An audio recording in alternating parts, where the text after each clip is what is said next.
दिवाली आने वाली है, इसी खुशी में घर का सफाई अभियान चालू हो ही जाता है। तो रेडी होकर मैं भी आ जाती हूँ इस सफाई अभियान में अपना योगदान देने के लिए। शुरुआत कर देती हूँ टूथब्रश के साथ, क्योंकि मुझे नहीं पता था कि इसका भी इतना अच्छा उपयोग हो ही सकता है। तो वेस्ट को बेस्ट बनाते हुए मैं खिड़कियां साफ करने में लग जाती हूँ। मुझे क्या पता था इन खिड़कियों में 100 साल पुराना वाला धूल जमा हुआ है। धूल को धूल चटाते हुए पिल्लरों को दांतों की तरह मारने लगती हूँ। इतने में धूड़ा तो ऐसे बाहर आ रहा था जैसे यहाँ कोई तूफान आंधी आ गई हो। सफाई अभियान में महत्वपूर्ण भूमिका निभाते हुए और मेरी दया देखते हुए मुझे कंपनी देने के लिए मेरा छोटा भाई नींदों में से उठकर आ ही जाता है। पता नहीं किसकी नकल उतार रहा था, लेकिन मुझे काम भी करवा रहा था। थोड़ी देर बाद ऑफिशियल हेल्पर का दर्जा देते हुए घर की बाकी खिड़कियों की साफ सफाई करने का जिम्मा इसे सौंप देती हूँ। जूनियर वर्कर की तरह अपनी जिम्मेदारी निभाते हुए अपना काम पूरी मेहनत और लगन से करता है। इसी को देखकर मेरे मन में विचार आता है कि इसे दिवाली का बोनस तो मिलना ही चाहिए। Super woman action mode on करते हुए नहीं सुपर साफ सफाई वाली मोड ऑन करते हुए झाड़ू का नंबर भी लगा ही देती हूँ। खिड़कियों के बंधन में बंधे इन पिल्लरों को भी झाड़ू का स्वाद चकाई देती हूँ। इसके बाद में थोड़ी सी सफाई दीवारों की भी कर ही देनी चाहिए, क्योंकि लगे हाथ सारा काम हो ही जाएगा और बाद में मुझे यहाँ माथाफोड़ी भी नहीं करनी पड़ेगी।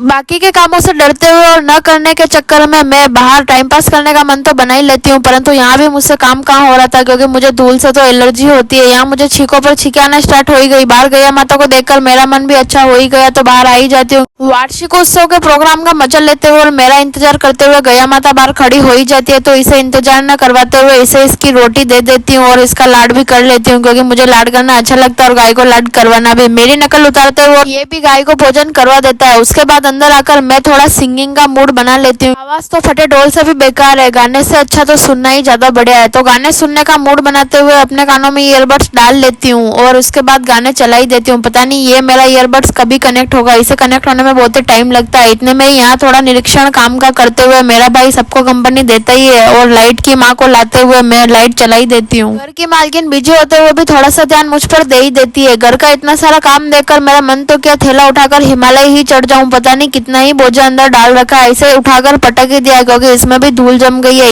घर के कामों को साइड में रखते हुए पेट पूजा की ओर ध्यान देते हुए भोजन की तैयारी करने में लग जाती हूँ। उतने में ही घर की मालकिन का ऑर्डर आ ही जाता है कि कपड़े कब से ही धूप में सूख रहे हैं, तो उन्हें लेके आ जा। तो कपड़े लेने के लिए छत पर आ ही जाती हूँ। धूप भी बहुत तेज की थी और भूख भी बहुत तेज की, तो कपड़े उतारकर थोड़ी सी नौटंकी करते हुए नीचे आकर पास्ता बनाने की तैयारी करने में लग जाती हूँ। तो पानी डालकर उसमें थोड़ा सा गर्म करने के लिए हल्दी पाउडर भी डाल ही देती हूँ, क्योंकि इससे कलर भी बहुत अच्छा आएगा और टेस्ट भी। हल्दी के पाउडर में थोड़ा सा नमक भी छिड़ककर इसे अच्छे से मिलाकर ढक्कन दे ही देती हूँ। थोड़ी देर बाद पानी के अकेलेपन के कारण इसका खून खोलने लग जाता है, तो इसमें पास्ता भी अंदर भेज देती हूँ ताकि पास्ता अच्छे से उबल जाए। साइड में मेरी कड़ी भी बनकर रेडी हो ही गई थी। घर की मालकिन ने बाकी घर वालों के लिए कड़ी बनाई थी, क्योंकि पास्ता तो सब खाते नहीं और सबको पसंद भी नहीं आता है। तो पास्ता को अंदर चढ़ाकर उन्हें ढक्कन लगाकर वापस आई जाती हूँ और तैयारी बाकी की मम्मी को सौंप देती हूँ, क्योंकि मुझे तैयारी करने में जोर आता है। मैं तो सीधा सीधा छोक लगा दूंगी। तो तैयारी के दौरान तबले को चढ़ाकर उसमें तेल डाल ही दिया। तेल गर्म होने के लिए मैं वेट कर रही थी। तबले में तेल की कमी को महसूस करते हुए थोड़ा सा तेल और डाल ही देती हूँ। अंदर तेल गर्म होते ही राई को नाच भी नचवा ही दिया और नाच नचवाते ही स्वाद बढ़ाने वाले प्याजों को अंदर भेज देती हूँ। प्याजों के बदलते कलर को देखते हुए इसमें हल्दी पाउडर को भी ऐड कर ही देती हूँ। हल्दी पाउडर अच्छे से मिक्स करने के बाद में थोड़ा सा नमक भी डाल ही देती हूँ। नमक डालने के बाद में मेरे पास्ता उबल ही गए थे। आज सब्जियों की बारीकी से कटिंग न करते हुए लंबे लंबे टमाटर प्याज को काट लेती हूँ, क्योंकि पास्ता में मुझे ऐसे ही पसंद आता है। टमाटर को अंदर भेजने के बाद में कुछ मसाले भी इसमें ऐड कर ही देती हूँ। पास्ता मसाला और लाल मिर्ची पाउडर को मिक्स करते हुए अंदर अच्छे से मिला ही लेती हूँ और मेरा मसाला अच्छे से पक जाता है, तो इसमें पास्ता भी ऐड कर देती हूँ। मैजिक वाले पास्ता बनाते हुए इसमें मैगी मसाला भी ऐड कर ही देती हूँ, क्योंकि इसी से बहुत अच्छा टेस्ट आएगा। मैगी मसाला ऐड करने के बाद में मेरे पास्ता रेडी हो ही जाते हैं और पास्ता को एंजॉय हम दोनों बहनें अपने उड़न खटोलों को देखते हुए कर लेते हैं। इसके बाद ये कार्टून पता नहीं इसका क्या ही करने वाला था। मिलते हैं नेक्स्ट व्लॉग में, तब तक के लिए बाय।